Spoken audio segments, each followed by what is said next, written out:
Oh, that was just to demonstrate that I do actually read all the books in my magnificent library.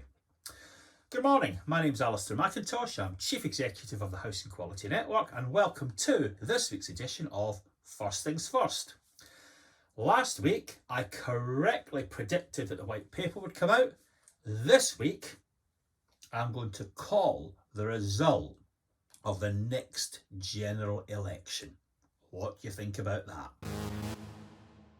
The big event of last week was undoubtedly the white paper. People have been ringing me up non-stop. Alistair, you must be delighted. You helped to invent inspection back in 1999. You helped people with inspections for 10 years. You must be over the moon. I'm not.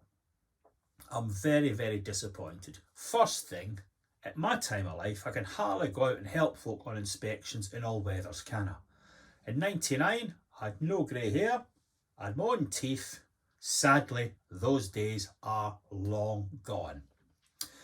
I'm disappointed for other reasons too. Grant Sharps and Eric Pickles were looking for cuts without consequences, and they thought they could make those to social housing regulation. They thought that councillors would take up the slack and regulate housing associations and local authority housing services. That didn't happen. They were told actually that housing associations, ALMOs and local authorities would regulate themselves. That certainly didn't happen. And they'd hoped that local authorities and associations would publish so much data that armchair auditors, remember the great phrase from Eric Pickles, that armchair auditors would be able to assess services. That certainly didn't happen. Most of the annual reports I see are dismal collages of children's face painting competitions. They provide no useful information whatsoever. Many landlords went the other way, and they actually sought advice about how they could cut services to the bone. The high point of this was a terrible, terrible article in 2016 in Inside Housing, where a consultant was advising us on how to strip away services and cut satisfaction on repairs in order to save money. My goodness me, what a change we're in today when we're actually pursuing higher satisfaction in order to climb up the league tables proposed in the new white paper.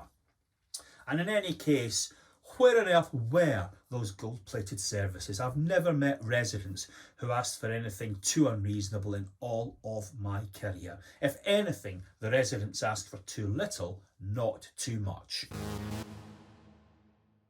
Well, let's turn now to satisfaction. Okay, the marquee idea in the social housing part of the charter is that we'll have league tables. The banks already have these.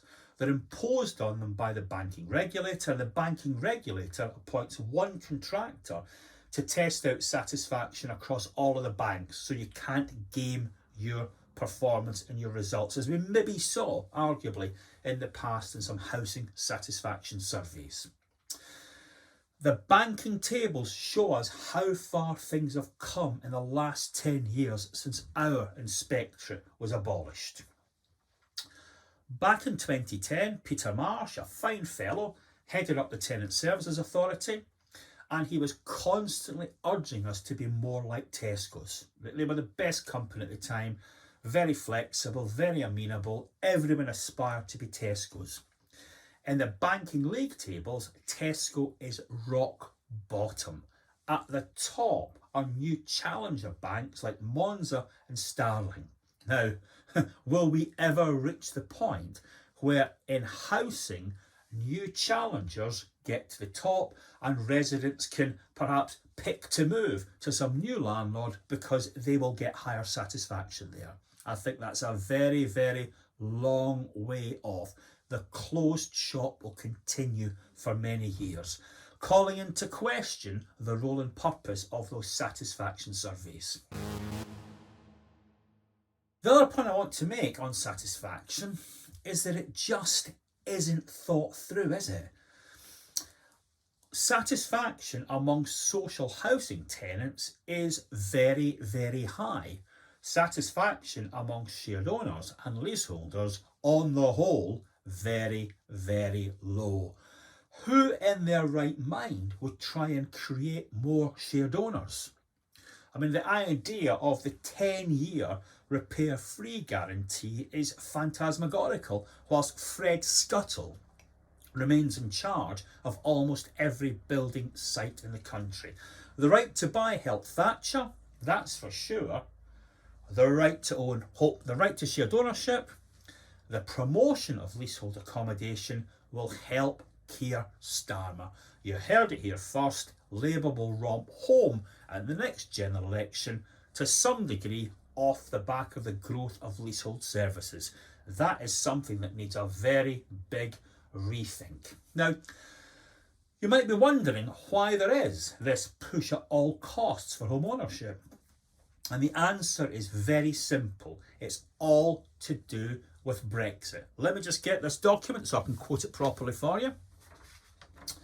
This is a guide to gross value added by the Scottish Government. And what they say in it is the largest industry in the Scottish economy, as is true elsewhere in the UK, is owner-occupiers unknowingly letting their own houses to themselves. So this push for home ownership is part of a campaign to boost GVA and boost GDP so that the British economy looks strong as we go through the challenges of Brexit. Finally, let's return to the Grenfell Inquiry. The most harrowing moment this week was a gentleman in the dock who admitted he didn't have the moral fibre to speak up to his bosses. Now, this has some profound lessons for all of us. If we are addicted to good news, if we don't listen to what staff are telling us, then we are doomed to failure. We find out about things too late, and that can have tragic consequences.